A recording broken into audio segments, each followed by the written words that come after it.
by setting up a wide range of experience for the externs, as well as allowing them to see the same sorts of hearings over and over, but with different participants and different stakes, the externs are able to gain an understanding of what does a lawyer, a public lawyer, and what does a judge do every day in court. They get a sense of the ways in which, for my court anyway, the social services system interacts with the law. They get a sense of the presentational skills of qualified lawyers, and because they're able to be part of the discussion back in chambers as I'm trying to work through what needs to be done, they get to see some of the decision-making and priorities and thoughts of a judge.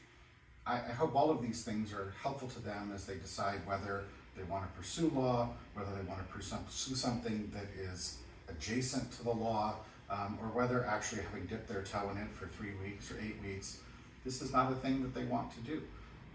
Several externs have gone on to law school, several externs have done other things entirely, but things that continue to help them serve the communities and people they are interested in serving.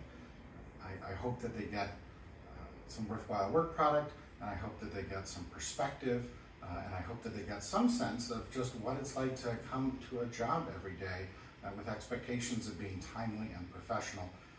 For a lot of externs, these are young people who've never had this kind of experience. So even if it isn't in the substance of the work I do, I think there's valuable learning for externs in the practice of working. The number one need for students aspiring for careers in technology is project work. There are so many Carleton students interested in this field, and there are very limited opportunities to gain experience. Most early career professionals must figure out how to get out of the you have to have experience to gain experience trap all on their own. These externship programs are a great way for us alumni to help them break that cycle. The great thing about externships is that you do not need to host them at your company. You can host them as individuals.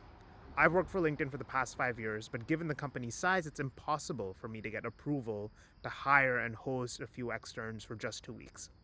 Instead, I host the externs independently, allowing them to work on their product building skills in a realistic work setting. I provide them with the tools and context necessary to orient them in the right direction, and they build out projects that they're excited about and get to add professional experience and new skills to their resume. Additionally, it's essential for us to open up our professional networks to Carl so they can build their own communities and support systems. It's much easier for students to connect with other professionals when they have someone willing to set them up with warm introductions.